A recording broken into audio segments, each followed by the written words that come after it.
Merci pour l'introduction, Martin. Donc, avant de rentrer, on va dire, à proprement parler dans l'exposé, on va dire, des résultats des modélisations numériques, il avait semblé intéressant de faire quelques mots introductifs, sachant que ces travaux-là, en fait, avaient été réalisés donc, à la demande de la CCR en septembre 2021. Donc, la première chose, en fait, quand on regarde, enfin, quand on se pose la question de l'efficacité ou de l'évaluation de l'efficacité des solutions, c'est déjà de regarder de quelle efficacité parle-t-on. Est-ce qu'on parle d'efficacité technique, économique, sociale. Après, on peut parler aussi d'efficacité en termes de maintenance. Donc, le critère, on va dire efficacité, il peut être assez large. Et quand on essaie de définir des critères qui sont combinés, forcément, on va être obligé d'appliquer les facteurs de pondération sur les différents critères. Et en fonction des pondérations qu'on va mettre, on aboutira presque à la réponse d'efficacité qu'on veut. Donc, nous, on se focalisera uniquement sur l'aspect, on va dire, technique, c'est-à-dire comment ces solutions permettent soit de gérer les mouvements de la maison, soit de gérer les variations de teneur en eau.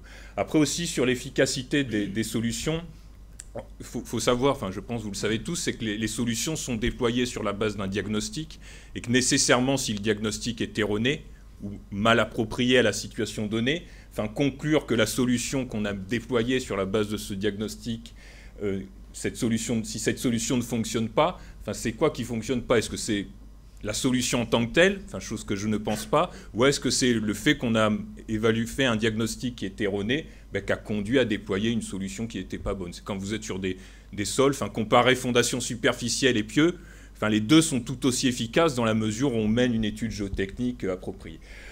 Après, sur cette question de diagnostic, enfin, dans le rapport qu'on avait établi, donc aussi en collaboration avec Franck Béchade, c'était aussi de réfléchir au fait que ce diagnostic, il n'est pas forcément le même selon qu'on s'intéresse à des diagnostics de désordre surexistant. Et on y reviendra, je pense, cet après-midi. Ça fait intervenir en premier lieu l'expert de cabinet d'expertise et le géotechnicien. Si on s'intéresse à des existants, enfin des maisons qui n'ont pas encore subi de désordre, donc c'est de la prévention sur l'existant, quelles sont les personnes quelque part au cœur de ce diagnostic, donc c'est peut-être le particulier, l'assureur, et enfin le 9, où ça va être essentiellement le géotechnicien en lien avec le constructeur qui va devoir travailler. En complément de ce qu'a introduit Jean-Pierre Magnan tout à l'heure, et des choses qu'on peut extraire de la littérature internationale, il y a un livre, il y a deux références anglaises en fait, qui sont assez accessibles, qu'on peut lire. Donc un livre publié au Royaume-Uni, donc en 1994, c'est-à-dire il y a presque 30 ans, intitulé As Your House Got Cracks, en fait, qui revient sur un certain nombre de choses, à la fois en termes de prévention, donc on vous dit clairement, gérer la végétation, limiter ou rendre impossible les variations de teneur en eau, limiter, voire rendre impossible le fait de modifier la structure de la maison, c'est-à-dire de la rendre quelque part sensible au RGA, et après d'éviter de faire des travaux qui viendraient modifier quelque part le comportement des fondations. Donc il y a ce double aspect déjà dans ce document-là qui a près de 30 ans, à la fois sur la prévention, mais aussi sur le désordre, avec le fait qu'on doit suivre durant une certaine période pour bien comprendre si la maison a tendance à se soulever ou se tasser. Ensuite, de renforcer après, on va dire, suppression des causes, et si effectivement on a toujours des mouvements, donc ça rejoint quelque part l'exposé de Franck, mettre en œuvre des solutions de reprise en sous-œuvre. On retrouve aussi rapidement des éléments dans cette norme australienne qui est assez accessible et qui revient aussi sur les problématiques de variation d'humidité et de plantation. Donc sur cette base-là, en fait, par rapport à tout ce qui a été présenté, en fait, en vue notamment d'évaluer l'efficacité des solutions, on avait essayé de travailler ce graphique-là en mettant en vert au centre effectivement le phénomène de retrait-gonflement. Donc ce phénomène, il dépend d'un certain nombre de facteurs de susceptibilité, qui sont ce qu'ils sont, on ne peut pas agir dessus, sauf peut-être par des techniques d'injection qui vont inhiber le retrait-gonflement, on y reviendra. Ce retrait-gonflement, il est la manifestation de causes, donc qui sont des variations de teneur en eau qui vont principalement dépendre de facteurs sinistrants, donc la sécheresse, regard fuyard, substitution des végétaux, défaut de drainage, et les solutions qu'on va pouvoir mettre en œuvre vont être, on va dire, le traitement de ces causes-là. Ça va être une première, on va dire, gamme de solutions qui ont ensuite été choisies d'être déployées dans le projet ISEC. Et en aval, quelque part, la manifestation du retrait en termes de conséquences, ça va être du mouvement sur des fondations qui vont provoquer des fissures, donc qui peuvent être effectivement aggravées par des ferraillages qui vont être insuffisants, des défauts, on va dire, d'ancrage ou d'encastrement, selon le terme qu'on utilise. Et là, effectivement, sur, on va dire, une autre type de solution, ça va être d'agir non pas sur les causes, mais d'agir sur les conséquences avec des micropieux des reprises en sous-œuvre et des injections de résine, même si je reviendrai par rapport à la question que, effectivement, il faut bien les distinguer de la reprise en sous-œuvre. Donc par rapport après à ce que va présenter Martin, quelque part, hein, avant d'évaluer les solutions, c'est bien de les classer. D'une part, les solutions horizontales, celles qui vont agir donc exclusivement sur les causes en limitant les variations de teneur en eau, qui vont être effectivement tout un volant de ce qu'on va pouvoir faire dans une certaine mesure. À l'autre bout, on a tout ce qui est micropieux, reprise en sous-œuvre, où on va exclusivement agir sur les conséquences, on va rigidifier le système de fondation et limiter les mouvements de ce dernier. Et entre les deux, quelque part, on aurait les systèmes d'injection qui vont sans doute agir sur les deux, elles corrigent les mouvements, donc elles agissent sur les causes, elles densifient les terrains sous les fondations, et potentiellement, elles peuvent aussi inhiber le retrait et le gonflement, en jouant notamment sur l'injection de minéraux spécifiques, donc agir cette fois-ci plus sur les causes. Donc ce qui nous avait semblé important dans ce travail-là, sur lequel Martin va maintenant rentrer dans les détails, c'est vraiment de classer les solutions, et le travail qui avait été fait donc en septembre 2021 avait été de se focaliser exclusivement sur les solutions horizontales et les micropieux, et de voir un peu dans quelle mesure la modélisation numérique permettait d'apporter des choses à la réflexion. Bien, donc de manière générale, la consistance d'un sol va varier en fonction de sa teneur en eau. On va passer d'un état solide sans retrait à un état liquide à mesure que l'on augmente la teneur en eau en passant de la limite de retrait à la limite de liquidité. Les variations de teneur en eau se traduisent par des déformations de volume du fait de l'interaction entre certains minéraux argileux et l'eau, soit du retrait, soit du gonflement. Et donc, ce qui est avéré, c'est que le phénomène du RGA est un mécanisme complexe qui trouve son origine à l'échelle moléculaire. Cependant, toutes les particules argileuses ne sont pas sensibles de la même manière. Par exemple, la kaolinite ne va pas gonfler, tandis que les smectites vont avoir des pouvoirs absorbants très importants. Ces phénomènes-là, ils sont difficiles à traduire par le biais de modélisation numérique, d'autant qu'ils sont aussi dépendants des aspects thermiques, des aspects hydrauliques et mécaniques qui peuvent varier au cours du temps. Typiquement, le retrait va se manifester souvent par des fissures qui vont augmenter la surface d'échange avec l'air ambiant et donc amplifier le phénomène. Par contre, le RGA se manifeste à l'échelle macro de façon assez simple. On a des déformations volumiques, soit de gonflement, soit de réduction du volume. Et ça, c'est quelque chose qu'on sait bien maîtriser d'un point de vue numérique. Par ailleurs, la réponse d'une structure à un mouvement imposé, c'est un sujet de modélisation numérique en soi. Ça va dépendre, le comportement de la maison va dépendre de ses matériaux constitutifs, de la prise en compte d'éventuels défauts préexistants, de son système de fondation. Voilà. L'objectif des modélisations qu'on a proposées, c'est de pouvoir juger de l'efficacité de certaines techniques de gestion du RGA. Et l'originalité de la démarche, c'est de proposer un couplage direct entre la modélisation du retrait ou du gonflement et la réponse de la structure. Par contre, pour pouvoir traiter ce couplage, on a été obligé de passer par des simplifications. C'est-à-dire que les mécanismes de retrait ou de gonflement sont traduits à l'échelle macro par le biais de déformations volumiques qu'on va relier aux variations de teneur en eau et à des essais de laboratoire simples, tels que les essais de retrait ou gonflement. Les lois de comportement, à la fois pour le sol ou la structure, vont elles aussi être simplifiées. On va avoir de l'élasticité parfaite ou de l'élastoplasticité avec un critère de rupture parfait. Et donc, cette démarche, elle s'inscrit dans la lignée du projet ArcGIS 2, où il y avait déjà un module de calcul qui avait été développé dans le code de calcul César LCPC pour simuler le phénomène de retrait.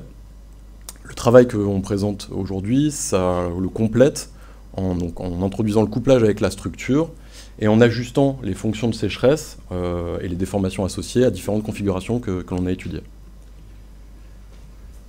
Donc, ce qu'on a proposé de faire, c'est de simuler le phénomène de retrait via une fonction sécheresse. C'est la fonction S, X, Y, Z, qui va dépendre donc de l'espace et qui est bâtie pour différentes configurations, différentes formes de maison, pour un arbre, pour une fuite. Et elle permet de relier la variation de teneur en eau maximale, donc delta W max, en tout point de l'espace, avec donc, un premier terme qui est, je ne sais pas si vous voyez là, je passe le pointeur. Voilà. Un premier terme ici qui va traduire l'amortissement de la variation de teneur en eau avec la profondeur, c'est le graphique que vous avez ici à gauche, Et puis un deuxième terme, avec donc 2 paramètres qui vont traduire la variation de teneur en eau autour de la maison dans le plan. L'idée étant que sous la surface bâtie, on n'est pas sujet au phénomène climatique, on n'a pas de variation de teneur en eau, et à une certaine distance de la maison, on subit la totalité de la sécheresse. Comment on a calibré ces fonctions? Donc, déjà en profondeur, on s'est basé sur des mesures de variation de teneur en eau tirées du projet ArcGIC, et on a vu que voilà, par rapport à notre fonction, caler une puissance n égale à 3 et un gamma tel que la variation de teneur en eau, la moitié se faisait sur 1,50 m, permettait de calibrer la fonction. Et ensuite, autour de la surface bâtie, on a fixé les paramètres gamma et bêta, de sorte que 1 mètre à l'intérieur de la surface, on n'ait plus de variation de teneur en eau, et 1 mètre au-delà, on subisse la dessiccation maximale. Ensuite, pour les imperméabilisations périmétriques, comment on a traduit leur effet? Ce qu'on a fait uniquement, c'est que l'on a décalé le front de dessiccation, soit de 50 cm, soit d'1 mètre, soit d'1,50 m, à mesure que l'on augmente la largeur de la terrasse périmétrique. Donc le trait là représente la limite de la maison. Vous voyez que dans le cas sans de référence ou sans micropieux, 1 mètre à l'intérieur, il n'y a pas de variation de teneur en eau. 1 mètre au-delà, on a la variation de teneur en eau maximale. Et pour simuler l'effet des terrasses, on décale ce front de dessiccation. Ensuite, il faut faire le lien entre la fonction sécheresse et la variation de volume. Quand on regarde des essais de retrait, ce que l'on voit, c'est que la majorité de la variation d'indice des vides suit la droite de saturation et a lieu avant d'atteindre la désaturation critique, W critique. Donc ce qu'on a supposé faire, c'est suivre cette droite de saturation et que le sol ne se désaturait pas. C'est donc une hypothèse maximaliste, puisque voilà, même si on est au-delà de W critique, on continue à simuler du retrait. Cette droite de saturation, on connaît son équation, il suffit de fixer un rapport gamma S sur gamma W qui est relativement constant pour trouver l'équation de cette droite. Et la variation de volume, ensuite on la relie à la variation d'indice des vides, uniquement en fixant un indice des vides initial, un E0. Ensuite, on s'est donné 3 hypothèses de sécheresse. Une sécheresse dite normale, où la variation de teneur en eau maximale était de 10%, et où la moitié de la variation de teneur en eau avait lieu sur le premier mètre. Ensuite, on s'est donné une sécheresse intermédiaire, où on a augmenté cette variation de teneur en eau maximale, et on a rapprofondi le front de dessiccation. Donc on est à 15% de teneur en eau max de variation, et l'amortissement se fait sur les 2 premiers mètres. Une 3e sécheresse, dite exceptionnelle, on a une variation de teneur en eau de 30%, et on a la moitié de la variation de teneur en eau se fait sur les 3 premiers mètres. On approfondit le front de dessiccation et on augmente son amplitude. Ensuite, la déformation volumique associée va être imposée dans des blocs autour de la maison en fonction de la position des différents blocs. Dans un modèle aux éléments finis, dans un modèle aux éléments finis 3D Plaxis, c'est une technique de modélisation qui est analogue à celle qu'on peut utiliser pour dimensionner des radiers d'ouvrages souterrains qu'on a mis en œuvre notamment sur le Grand Paris. C'est une technique de modélisation qui est éprouvée. Voilà ce que donne le maillage déformé ou en champ de couleur, la déformation que l'on impose autour de la maison. On voit bien que sous la maison, il n'y a pas de variation, pas de déformation volumique qui est imposée, et au-delà, on a du retrait. Ensuite, on s'est intéressé à 3 typologies de maisons différentes, en se basant sur des plans que Franck nous avait transmis, donc c'est des vraies maisons.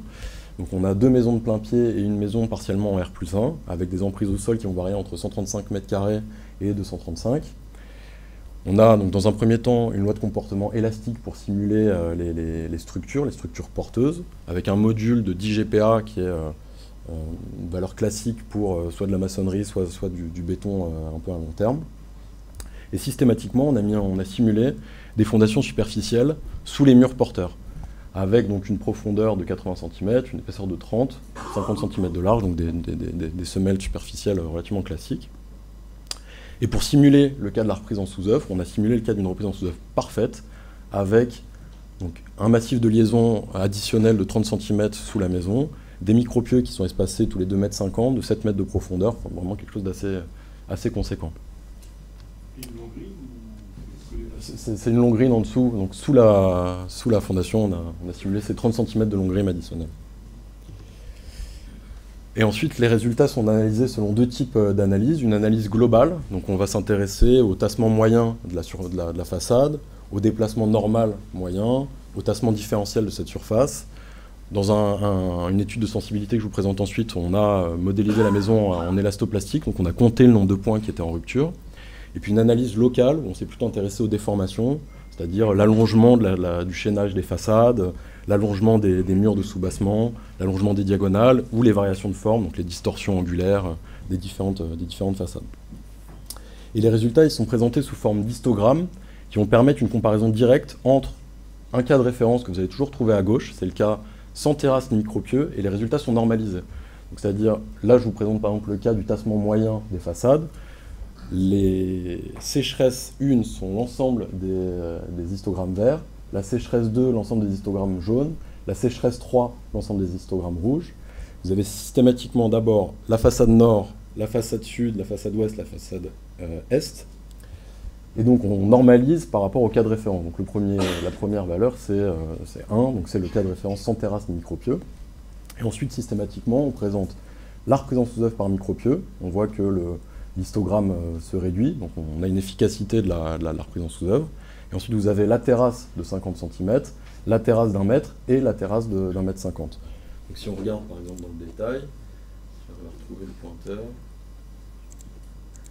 Donc si on prend cette sécheresse-là, vous avez le cas de sécheresse 2, façade nord, le cas de référence, donc sans terrasse ni micropieux normalisé par 1. Les micropieux permettent de réduire de 50% par rapport au cas de référence. La terrasse de 50 cm est moins efficace. On retrouve une efficacité relativement comparable avec une terrasse d'1 mètre et une meilleure efficacité pour une terrasse d'1,50 m. Dans le cas de cette sécheresse 1, vous voyez que la terrasse d'1,50 m permet de réduire de 100% le tassement par rapport au cas de référence. C'est pour ça qu'on ne voit quasiment plus l'histogramme.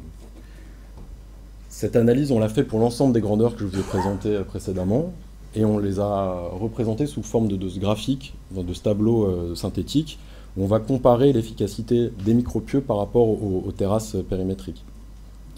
Quand la case est jaune, c'est que l'efficacité est moins bonne. Quand la case est bleue, c'est qu'elle est équivalente, et quand la case est verte, c'est qu'elle est meilleure.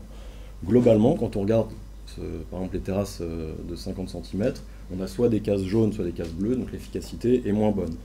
Quand on regarde une terrasse d'1 mètre, on a quasiment autant de jaune que de vert, et un peu plus de vert ou du bleu. On peut se dire que pour l'ensemble des critères qu'on a regardés, l'efficacité est analogue. Et quand on passe sur une terrasse d'1,50 m, il y a soit une majorité de cases vertes ou bleues, donc l'efficacité est plus importante. Et ça, c'est pour l'ensemble des grandeurs que je vous ai présentées précédemment. Et dans le cadre d'une analyse de sensibilité, pour l'une des maisons, on l'a aussi modélisé avec une loi de comportement élastoplastique parfaitement plastique, avec un critère de rupture, donc de Moore-Coulomb, avec une résistance en compression pour l'ensemble des structures de 30 MPa et une résistance à la traction de 3 MPa. Et ce qu'on voit, c'est qu'avec une terrasse d'1,50 m, vous avez moins de points rouges à gauche, avec la terrasse, que de points rouges à droite avec les micropieux. Donc les micropieux, malgré tout, engendrent des efforts dans la structure qui peuvent provoquer des dommages. Et ça s'explique quand on vient regarder, par exemple, les déformations déviatoriques, et on voit qu'il y a des concentrations de contraintes et des effets de voûte qui se font entre les micropieux. Autrement dit, un micropieux ne va fonctionner que si la maison est suffisamment résistante, donc suffisamment ferraillée. Je laisse la conclusion à Sébastien. Sur l'analyse des modèles 3D, alors après les spécialistes savent qu'effectivement les résultats valent moins que les hypothèses, donc le plus important qu'il faudra discuter c'est les hypothèses et non pas tant les résultats. Néanmoins, ce qu'on se rend compte avec effectivement un jeu d'hypothèses sur lequel on a essayé de balayer pas mal de choses, donc c'est ce que Martin a déjà dit, donc je vais simplement le répéter, c'est qu'au niveau 1 mètre, ça semble insuffisant, et à partir d'1,50 m, on a des efficacités qui sont similaires. Après, le point peut-être le plus important, c'est que les micropieux on va dire, remplissent leurs objectifs dans la mesure où la maison est apte à supporter les réactions d'appui que ces micropieux vont créer. Donc ça, c'est quelque chose de fondamental. Si on met des micropieux sur des maisons qui ne sont pas aptes à résister à ces réactions d'appui, au cours sans doute des cycles de retrait de gonflement qui vont succéder, on finira malgré tout par créer des désordres sur la maison. Après, on répète aussi que c'est que le plus important dans la comparaison de ces solutions, c'est vraiment, à nouveau, je répète, pour ma part, c'est, je pense, le plus important, c'est le diagnostic, c'est-à-dire de bien identifier les causes, de bien identifier les conséquences, et d'être ensuite, sur la base de ces résultats et des travaux qui vont suivre, quelque part d'avoir un scénario de réparation qui peut mêler l'une et l'autre des solutions, y compris des injections. Enfin, il ne s'agit pas effectivement de faire la promotion unique, on va dire, de l'une ou l'autre des techniques, mais de réfléchir effectivement à un traitement qui serait le plus progressif possible et aussi qui permettrait de répondre à des exigences, on a dit financières, de maintenance et aussi quelque part sociologiques ou sociétales, dans la mesure où certaines techniques, on va dire, peuvent être assez intrusives sur les pavillons des maisons, les pavillons de maisons individuelles. Donc voilà un peu les principales conclusions de cette étude qui avait été réalisée pour le compte de la CCR. Le micro est en train de tomber, je le refixe. Merci pour votre attention.